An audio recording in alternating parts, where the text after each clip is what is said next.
வண்ணமடல் viewers, வலம் தரும் வாஸ்து அப்படின்ற இந்த நிகழ்ச்சி மூலியமா இருப்பியல் வாஸ்து சம்பந்தப்பட்ட நிறைய விஷயங்களை கேட்டு தெரிஞ்சுக்கிறோம். அதாவது வாஸ்து அப்படின்னாலே மூட நம்பிக்கைன்னு எல்லாருமே நினைச்சிட்டு இருக்க நேரத்துல இல்ல, அது ஒரு மிகப்பெரிய சயின்ஸ். நம்ம இருக்கக்கூடிய இந்த பூமியினுடைய புவியீர்ப்பு விசைனாலதான் வாஸ்து அப்படின்ற விஷயமே கண்டுபிடிச்சிருக்காங்க. சோ அதை பொறுத்து எதெல்லாம் பார்த்து வீடு கட்டணும், எப்படி நம்ம இருக்கிற இடம் நமக்கு நன்மையை கொடுக்கும் அப்படின்ற நிறைய விஷயங்களை தெரிஞ்சுக்கிட்டு இருக்கோம்.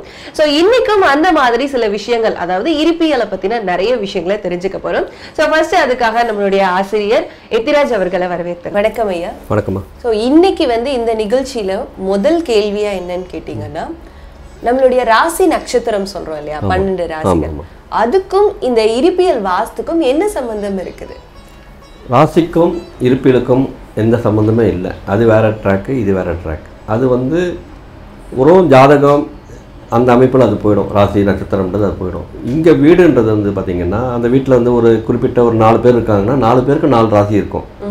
4 பேருக்கு 4 ராசின்றதால ஜாதகப்படி வடக்கில் இருக்கவங்களுக்கு இந்த மேஷத்தில் இருக்கவங்க வடக்குன்னு சொல்லும்போது அப்படின்னு கொண்டு போவாங்க. பட் அது மூட நம்பிக்கை. அது என்னென்னா, அந்த காலத்தில் பெண் பார்க்க போகும்பொழுது பெண்ணுக்கான ஒரு சம்பந்தம் பண்ணுறதுக்கான ஏற்படுத்தினதை காலப்போக்கில் எப்படி வந்ததுன்னு தெரியாது. ஆனால் இங்கே வாஸ்துலேயே அது புகுத்திட்டாங்க. அது ஆனால் அதுக்கு ஜாதகத்தை இது புகுத்திட்டாங்க. ஆனால் இதுக்கும் அந்த நட்சத்திரத்துக்கும் எந்த சம்மந்தமே இல்லை. இதில் பார்த்தீங்கன்னா ஒரு 6 பேர் இருக்காங்க. உதாரணத்துக்கு ஒரு 6 பேர் இருக்காங்க. 6 பேரும் 6 ராசியில் இருப்பாங்க. ஒருத்தருக்கு அப்பாவுக்கு ஒரு கிழக்கு பார்த்த வாசல் தான் சரியான இருக்குன்னு சொல்லும்போது, தம்பிக்கு அவங்களுடைய தம்பி அந்த வீட்டில் இருக்காருன்னா அவருக்கு மேற்கு பார்த்த வாசல் தான் இருக்குன்னு போது 6 பேருக்கும் 6 வாசல்ன்றது சாத்தியமே இல்லை. அதுதான் உண்மை. அதனால் நட்சத்திரங்களுக்கும் நம்ம வாஸ்துக்கும் பெரிய ஒரு தொடர்பே இல்லை. தொடர்பே இல்லை. அது ஒரு சின்ன ஒரு பர்சன்டேஜ் கூட இல்லை. அது வேற ட்ராக்கு, இது வேற ட்ராக். சரிங்க. சரி, இப்போ வாஸ்து மூலியமா என்னென்ன பிரச்சனைகள்லாம் வரும் நமக்கு? வாஸ்து மூலமே பார்த்தீங்கன்னா, முதல்ல பார்த்தீங்கன்னா வருமானம் என்பது அங்கே தான் இருக்குது. அடுத்தது ஆரோக்கியம் அங்கே தான் இருக்குது. அடுத்தது பார்த்தீங்கன்னா உறவு முறைங்கிறது அங்கே தான் இருக்குது. ஸோ இந்த 3 விஷயங்கள் தான் மனிதனுடைய மிக அத்தியாவசிய தேவை. அதுதான். ஸோ வருமானம் வரணும், அடுத்து உறவும் வரணும், அடுத்து ஆரோக்கியம் வேணும். இந்த 3 தான் இங்கே இருக்குது. அந்த 3த்தையே நம்ம ஃபில் பண்ணிட்டோம், மற்ற விஷயங்கள்லாம் தானாக நடந்துடும். அதெல்லாம் ரொம்ப பெருசாக எடுத்துகிட்டு போக வேண்டாம்.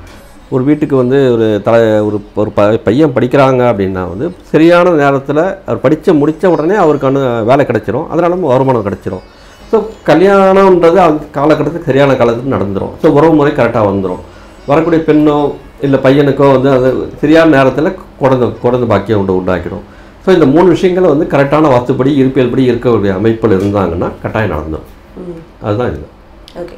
ஸோ இப்போ நீங்க சொன்ன மாதிரி பார்த்தோம் அப்படின்னா, ஜாதகம் அப்படின்றது மாற்ற முடியாத ஒரு விஷயம். ஏன்னா பிறப்பு அப்படின்றது தேதி சம்பந்தப்பட்டது. ஸோ அதுல எந்த மாற்றமும் நம்மளால பண்ண முடியாது. ஆனா வாஸ்து அப்படின்றது மாற்றக்கூடிய, நீங்க சொன்ன மாதிரி வஸ்து ஒரு பொருள் தான். சோ அது மாத்தலாம். இப்போ எனக்கு நேரம் சரியில்லை அப்படின்னு சொல்றாங்க. அதாவது ஜாதகப்படி என்னோட கோள்கள் அந்த சுழற்சியில ஏதோ ஒரு பிரச்சனை இருக்கு அப்படின்னு சொல்லும் போது, வாஸ்துனால எனக்கு கொஞ்சம் பாதுகாப்பு கிடைக்குமா? கட்டாயம் கிடைக்கும். ஆனால் அந்த கோள்களில் இருந்து நடக்க விஷயத்தை நம்மளால் தடுத்து நிறுத்த முடியாது. உதாரணத்துக்கு மழை வருதுன்னும் போது எல்லாருக்கும் மழை தான் வருது. அந்த வாஸ்து எந்த விதத்தில் நமக்கு உதவும்னா, அன்னைக்குன்னு பார்த்து நான் குடம் எடுத்துகிட்டு போயிருப்பேன். ஸோ மற்றவெல்லாம் நனையும் போது என்னை வாஸ்துன்றது குடன்றது போல என்னை காப்பாற்றுவது. அந்த இடத்துல வாஸ்து உதவும். கண்டிப்பாக. ஸோ அடுத்த கேள்வி என்ன அப்படின்னு கேட்டிங்கன்னா, இப்போ வாஸ்து மருத்துவத்துக்கு ஓகே, ஏன்னா நம்ம சூரிய ஒளி கதிர் இங்க இருந்து மேக்னெட்டிக் வேவ், ஸோ இந்த பக்கம் நம்ம தூங்கும் போது நமக்கு என்ன மாதிரி கிடைக்கணும், என்ன மாதிரி இருக்கு அப்படின்னு சொல்லி வாஸ்து அதுல ஓகே. எப்படி இந்த அறிவுக்கு, வேலைக்கு, பணத்துக்கு, இதுக்கும் வாஸ்துக்கும் எப்படி தொடர்பு இருக்கு? எப்படி தொடர்பு இருக்குன்னா ஒவ்வொரு திசையும் நம்ம வீட்டை நம்ம 16 டிவிஷனாக பிரிச்சுக்கலாம். ஒவ்வொரு 360 டிகிரி ஒரு வட்டம் போட்டிங்கன்னா 360 டிகிரி வரும். ஒவ்வொரு டிவிஷனுக்கும் 22.50 நம்ம கொண்டு வரலாம். ஸோ ஒவ்வொரு திசையும் ஒவ்வொரு பலனை வச்சுருக்காது. ஸோ கிழக்குன்னா வருமானம், இப்போ மேற்குன்னா தொழில், அந்த தொழிலோட ஸ்டேட்டஸ் கிழக்குன்னா தொழிலோட ஸ்டேட்டஸ் மேற்கு சொல்லும். வருமானன்றது வடக்கு சொல்லும். வடக்கோட ஸ்டேட்டஸ் தொழில் அந்த வருமானம் எவ்வளோ வருதுன்றது இருக்கா நம்ம வீட்டுக்கு போதான்றது தெற்கு சொல்லும்.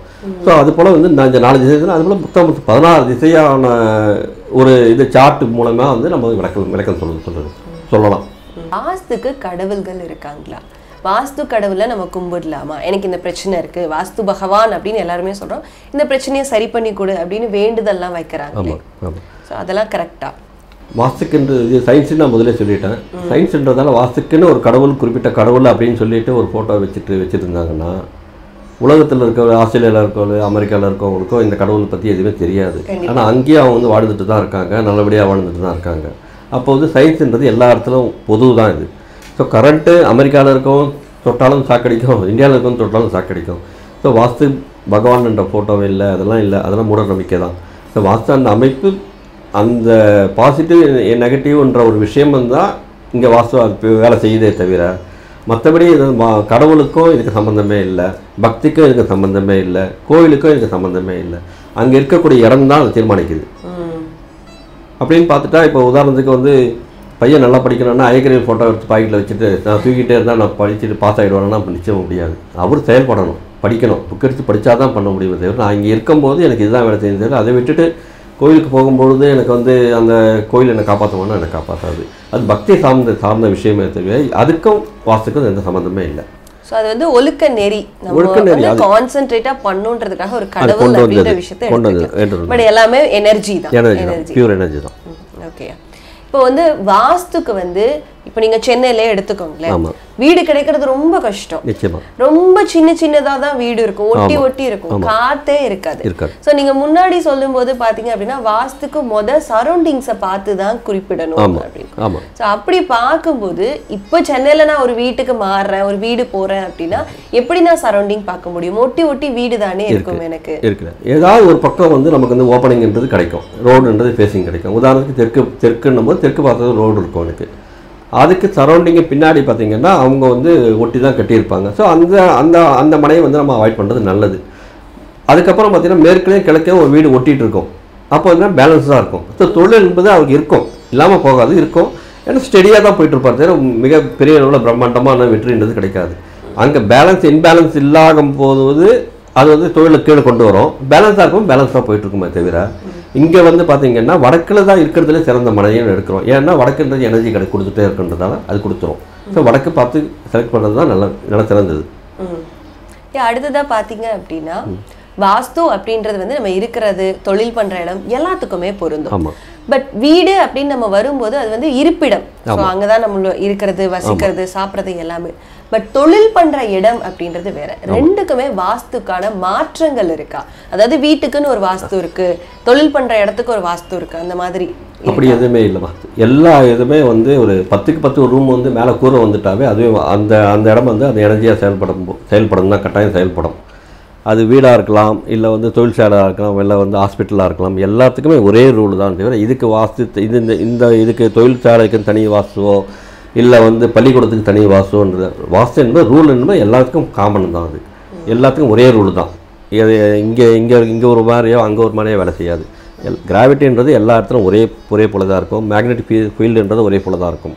ஸோ எல்லா இடத்துக்கும் ஒரே காமனான ஒரு விஷயம் வந்து நெகட்டிவ் பாசிட்டிவ்ன்றது தான் இங்கே மெயின் விஷயம். ஸோ உச்சம் வாசல் அப்புறம் வந்து நீச்ச வாசல்ன்றது தான் அங்கே வேலை செய்யுமே தவிர என்னென்னா அந்த இடத்துல ஃபேக்ட்ரிக்குன்னு பார்க்கும்போது சில நேரங்களில் வந்து அங்கே வந்து அதனுடைய ஓனர் இருப்பார் இல்லைங்களையா, அவர் வந்து அவருடைய இருப்பிடம் சரியாக இருக்கும்பொழுது அதை ஒட்டின ஒரு நல்ல அமைப்பில் வந்து அந்த அவருடைய ஃபேக்ட்ரியோ இல்லை வந்து இண்டஸ்ட்ரியோ நடந்துடும். அதுக்கு ஆதாரம் வந்து பார்த்திங்கன்னா அவர் இருக்க இடம் தான். ஸோ முதல்ல நம்ம அவர் இருக்க இடத்த சரி பண்ணிங்கன்னாவே அங்கே வந்து ப்ரொடக்ஷனை வந்து நல்லபடியாக நடக்க ஆரம்பிச்சிடும்.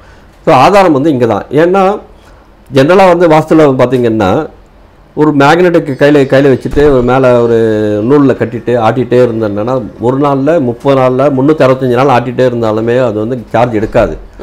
அந்த மேக்னெட் பக்கத்தில் கொண்டு போய் நீங்கள் வச்சுட்டீங்கன்னா தான் சார்ஜ் எடுக்கும். அதுபோல் நம்ம வீட்டில் தான் சயனம் பண்ணுறோம், தூங்குகிறோம். ஸோ தூங்கும்போது தான் நம்ம சப்கான்ஷியஸ்ன்றது அங்கே வேலை செய்யும். அந்த வீட்டோட முழு எனர்ஜியை வந்து அப்போ தான் நமக்கு வந்து சார்ஜ் ஆகும். ஸோ வீடு தான் அங்கே பேசிக் ஆதாரமே அதுதான். இங்கேருந்து தான் நம்ம அங்கே போய் வேலை செய்ய போகிறோம். ஸோ இது வீடு சரி பண்ணாவே மற்ற எல்லாருமே சரியாயிடும். ஸோ ஆதாரம் வந்து வீடு தான். அதுவும் வீடும் வந்து வீட்டில் தூங்கும் இடம் வந்து ரொம்ப மிக முக்கியமான ரோல் வந்து இங்கே ப்ளே பண்ணுது. ஸோ அந்த இடம் சவுத் வெஸ்ட் பெட்ரூமாக இருக்கட்டும், இல்லை சவுத் பெட்ரூமாக இருக்கட்டும், இல்லை வெஸ்ட் பெட்ரூமாக இருக்கும், எந்த ரூமில் நம்ம தூங்குகிறோமோ அந்த ரூமை வந்து இருப்பியல் படி சரியாக அமைச்சிட்டோன்னா எல்லா வேலையும் சக்ஸஸ்ன்றது தானாக தேடி வரும். நீங்கள் போய் தேட வேண்டிய அவசியமே இல்லை, உங்களை நோக்கி எல்லாமே வர ஆரம்பிக்கும். எப்படி காந்தம் வந்து ஒரு இரும்பு துண்டு இருக்குதோ அது போல் என்ன ஆகிடும்னா உங்களை நோக்கி மக்கள் வர ஆரம்பிப்பாங்க.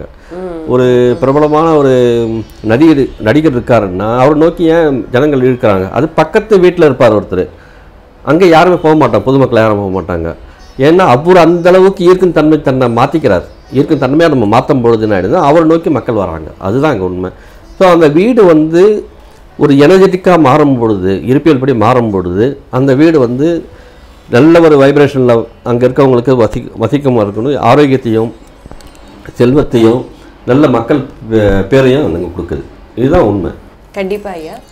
ஸோ இன்னைக்கு இந்த நிகழ்ச்சியில வந்து நிறைய பேருக்கான சில நெருடல் இருக்கும். வீடுக்கு, தொழிலுக்கு, இதுக்கு இப்படிதான் வாஸ்து அப்படிதானே. ஸோ அதுக்கான நிறைய விடை புரியும்படியா ரொம்ப அழகா எத்திராஜ் ஐயா நமக்கு சொல்லிட்டு இருக்காங்க. ஸோ இன்னும் இந்த நிகழ்ச்சி வந்து தொடர்ந்துட்டு தான் இருக்கும். ஒருவேளை உங்களுக்கு வாஸ்து அதாவது இருப்பியல் சம்பந்தமா ஏதாவது ஒரு சந்தேகம் இருந்தது அப்படின்னா அதை தயங்காம நீங்க கமெண்ட் பாக்ஸ்ல கமெண்ட் பண்ணி கேள்விகளா கேட்கலாம். அது மட்டும் இல்லை, நான் அவர்கிட்ட நேரடியாக பேசணும், என் வீட்டில் இந்த மாதிரி பிரச்சனைலாம் இருக்குது, என்ன பண்ணணும்னு எனக்கு தெரியல, ஒரு நல்ல சொல்யூஷன் கிடைச்சா நல்லா இருக்குமே அப்படின்னு நினச்சிங்கன்னா அவருடைய நம்பர் பார்த்தீங்க அப்படின்னா டிஸ்கிரிப்ஷனில் இருக்குது. நீங்கள் டைரெக்டாக அவர்கிட்ட கால் பண்ணி நீங்கள் கேட்டுக்கலாம். ஸோ அடுத்த நிகழ்ச்சியில் இன்னும் நிறைய புரியாத வாஸ்து சம்மந்தப்பட்ட நிறைய புரியாத கேள்விகளுக்கு பதில் கேட்டு தெரிஞ்சுக்கலாம். அடுத்த நிகழ்ச்சியில் சந்திப்போம். அன்டில் உங்கள் எல்லாருக்கும் டட்டா பாபா சொல்லிட்டு கிளம்புறது உங்கள் வீச்சு கல்யா.